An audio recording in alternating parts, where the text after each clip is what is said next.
Suzuki Swift 1.2 taillight assembly, left and right. At ito, oil filter and valve cover gasket. Set na po to. Bound to Cavite via Lalamove. So, for checking tayo.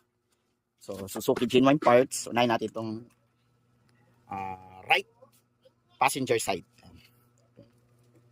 So, bago kami magpadala, chinecheck muna namin kung may damage o wala. At ito ang part number. Right po yan. At itong left, yan ang part number. For checking. Walang backside. Yung dulo. Okay.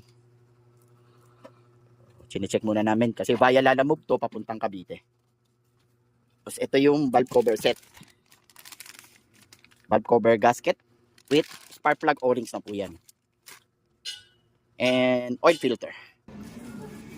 Thank you.